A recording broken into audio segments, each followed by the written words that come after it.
ये तालियों की गड़गड़ाहट हमारे देश के जीत पे नहीं, बल्कि ये तालियों की गड़गड़ाहट पाकिस्तान की इंडिया पे जीत की है। वही पाकिस्तान जिसने हमें हमारे ही घर में, हमारे ही घर वालों के सामने बहुत ही बुरी तरह से हराया था। तो चेन्नई के दर्शकों ने ऐसा क्यों किया? चेन्नई के दर्शक हमेशा से अपने स्पोर्ट्समैनशिप के लिए जाने जाते हैं। 13 साल बाद अपने घर में इंडिया वर्सेस पाकिस्तान का मैच देख रहे इन दर्शकों ने खुद अपने देश के हार के बाद वो किया जिसने स्पोर्ट्समैनशिप को एक नया डेफिनेशन दिया। जनवरी 1999। कुछ उपद्रवियों की वजह से पिछली कई बार भारतीय सरकार की पाकिस्तान को अपने देश टूर पे बुलाने की कोशिश नाकाम रही। उस पर 1998 में दोनों देशों की न्यूक्लियर वेपन टेस्टिंग से तनाव और बढ़ गया। पर भारत की सरकार ने पाकिस्तान को इंडिया आके खेलने की निवेदन की और वादा किया कि दोनों टीमों के लिए ज़्यादा से ज़्यादा सिक्योरिटी तैनात किया जाएगा। पहला टेस्ट मैच देश की राजधानी दिल्ली में खेला जाने वाला था, पर 7 जनवरी 1999 को एक संगठन के कुछ कार्यकर्ता ने कोटला के पिच को बर्बाद कर दिया। ये मैच को रोकने की उनकी पहली नाकाम कोशिश थी। दूसरी और आखिरी कोशिश उन्होंने बॉम्बे के बीसीसीआई ऑफिस में घुस के 1983 वर्ल्ड कप के ट्रॉफी को नुकसान पहुंचा के किया। इसके बाद सिक्योरिटी और भी ज़्यादा टाइट हो गई। अब पहले और दूसरे मैच के वेन्यूज स्वैप कर दिए गए, जिसका मतलब था कि 13 साल बाद चेन्नई को पाकिस्तान टीम की मेज़बानी करने का मौका मिलने वाला था।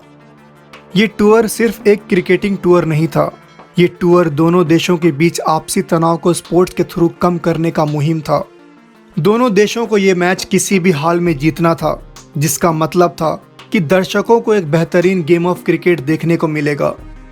वसीम अकरम ने मैच से पहले कहा था, हमें बस सचिन का विकेट चाहिए, फिर मैच हम ही जीतेंगे।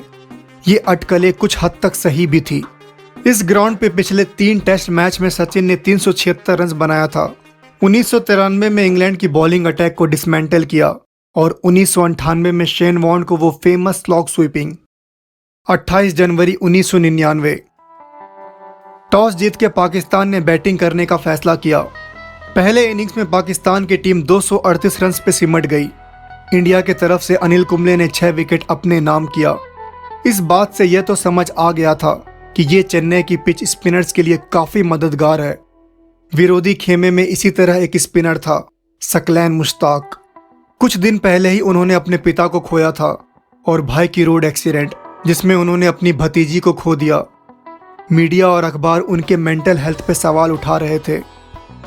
चेन्नई के 50,000 दर्शक जिस एक खिलाड़ी को देखने आए थे, यही प्रे कर रहे थे कि सचिन बस आउट मत होना।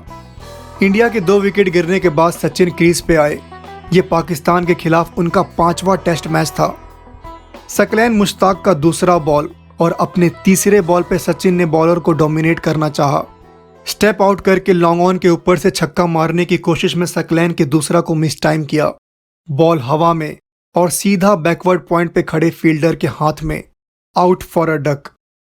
कमेंटरी बॉक्स में बैठे सुनील गावस्कर की आवाज और दर्शकों के चेहरे के भाव भी यही कह रहे थे, क्यों सचिन? इंडिया की पहली इनिंग्स 254 रन पे सिमट गई और उन 10 विकेट में से 5 विकेट उसी स्पिनर का था। सकलैन मुश्ताक ने पहले इनिंग्स में सचिन को आउट किया था। साथ ही में उन्होंने मोहम्मद अजहरुद्दीन और राहुल द्रविड़ का भी विकेट लिया।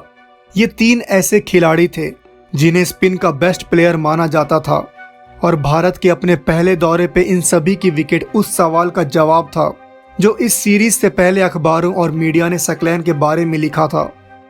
खैर, दूसरी इनिंग्स में पाकिस्तान ने 286 रन बनाया, जिसके बाद इंडिया को पाकिस्तान पे जीत के लिए 271 रन चाहिए थे। पहले इनिंग्स में जिस ओपनिंग जोड़ी ने वसीम और वकार की बॉलिंग को फीका किया था, वो दूसरे इनिंग्स में सस्ते में निपट गए। छठे ओवर के खत्म होते होते इंडिया का स्कोर था 6 रन पे 2 विकेट। वीवीएस लक्ष्मण पवेलियन की तरफ वापस जा रहे थे और सचिन एक बार फिर मैदान में उतरे। चेन्नई के दर्शक खुशी से डरे हुए थे, मानो ये कह रहे हो, रन बना सकते हो तो बनाओ, पर भगवान के लिए आउट मत होना। वकार ने सचिन का स्वागत 2 तीखी बाउंसर से किया और पूछा, बॉल नजर आई? सचिन ने कुछ नहीं कहा। वो बिना हिले बस वकार की आंखों में देख रहे थे। वकार के अगले ओवर में सचिन ने एक क्रिस्प कवर ड्राइव मारा। उस शॉट की एलिगेंस मानो वकार से पूछ रही थी, बॉल नजर आई। तीसरे दिन का खेल खत्म होते होते इंडिया का स्कोर था 40 पर 2 विकेट।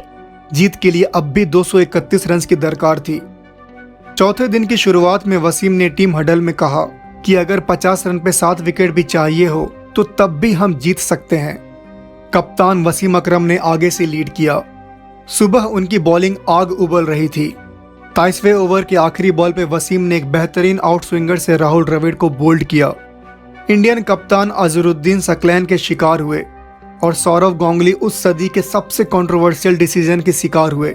बॉल जमीन से बाउंस करके कीपर के दस्ताने में गई और ऑन फील्ड अंपायर ने आउट करार दिया। इंडिया 82 रन पर अपना 5 विकेट खो चुका था, पर एक अच्छी बात थी जिसने सभी की उम्मीदें बांध रखी थी कि सचिन अब भी क्रीज पर मौजूद हैं। चेन्नई की गर्मी कहीं न कहीं प्लेयर्स को थका रही थी और सचिन जो सुबह से बैटिंग कर रहे थे वो परेशानी में दिख रहे थे। कुछ शॉट्स खेलने के बाद वो स्क्वायर लेग की तरफ जाके अपनी कमर को पकड़ते। ओवर दर ओवर उनका दर्द बढ़ रहा था। लंच और टी के बीच एक भी विकेट नहीं गिरा। मोंगिया और सचिन की पार्टनरशिप ने पारी को संभाला। टी के दौरान सचिन टेबल पर लेट गए और गीली टॉवल से उनके बॉडी का टेम्परेचर मेंटेन किया जा रहा था। वो बहुत दर्द में थे। अगले 2 घंटे बैटिंग कर पाना बहुत मुश्किल था। टी के बाद सचिन को पता था वो इस दर्द को अब ज्यादा देर तक नहीं झेल सकते। इसी बीच वसीम की बॉल को मोंगिया ने स्लॉग किया। बॉल टॉप एज लेके सीधा वकार के हाथ में। पूरे स्टेडियम में pin drop silence. Sunil Joshi pitch पे आए। सचिन ने जोशी से कहा, जो मेरा बैक स्टिफ होते जा रहा है, मैं और नहीं झेल पाऊंगा। मैं हर बॉल पे बल्ला घुमाऊंगा। अब जीत के लिए बस 17 रन चाहिए थे और इंडिया के पास अब भी 4 विकेट्स थे। हमारी जीत पक्की दिख रही थी। पर जरा रुकें, अभी पहली इनिंग्स का रिपीट बाकी था। सकलैन की एक दूसरा को सचिन ने मिड ऑफ के ऊपर से मारना चाहा। बॉल टॉप एज लेके वसीम अकरम के हाथ में। पूरा स्टेडियम कुछ देर के लिए सुन्न था, मानो किसी ने बजते हेडफोन का प्लग निकाल दिया हो। पर तुरंत सभी इस मैजेस्टिक इनिंग्स के लिए खड़े हुए और सचिन को एक स्टैंडिंग ओवेशन दिया। सचिन 136 रन बनाकर आउट हुए। वसीम ने मैच से पहले कहा था, अगर हम सचिन को आउट कर देते हैं तो मैच हमारा होगा, और वैसा ही हुआ। इससे कोई फर्क नहीं पड़ता था कि सचिन के बाद सुनील जोशी क्रीज पे थे, जिन्होंने पहले इनिंग्स में 67 बॉल में 25 रन बनाया था, और श्रीनाथ जिन्होंने हैमिल्टन में पिछले टेस्ट में 76 रन बनाया था, या वेंकटेश प्रसाद जिन्होंने उसी मैच में लगभग 1 घंटे से ज्यादा बैटिंग किया था, या अप्रैल 1997 के बाद बैट से अपने 13 टेस्ट में अनिल कुंबले का एवरेज 21.57 था। तेंदुलकर ने अपने ऑटोबायोग्राफी में कहा, सिर्फ 17 रन चाहिए थे और हमारे 3 विकेट्स अब भी थे। मुझे उम्मीद नहीं था कि हम उस सिचुएशन से हार जाएंगे। सचिन के 24 साल के करियर में वो बस एक बार ऐसा था कि Sachin man of the match का अवार्ड लेने नहीं गए। मैच के हार के बाद वो बहुत रो रहे थे। दूसरी ओर पाकिस्तान की टीम जश्न में झूम रही थी, और फिर कुछ ऐसा हुआ जिसने स्पोर्ट्समैनशिप को एक अलग डेफिनेशन दिया। चेन्नई की क्राउड अपने होम टीम के हारने के बाद विरोधी राइवल टीम की जीत और उनके जज्बे को सलाम कर रही थी। उस दिन चेन्नई के 30,000 दर्शक ने खड़े होकर तालियों की गड़गड़ाहट के साथ पाकिस्तान के उस स्पिरिट को सलाम किया। तो अगर आपको ये वीडियो पसंद आई है तो इसे लाइक करें। हमारे चैनल को अब तक सब्सक्राइब नहीं किया है तो कर लें। मिलते हैं अगले वीडियो में। तब तक के लिए ख्याल रखें अपना और अपनों का।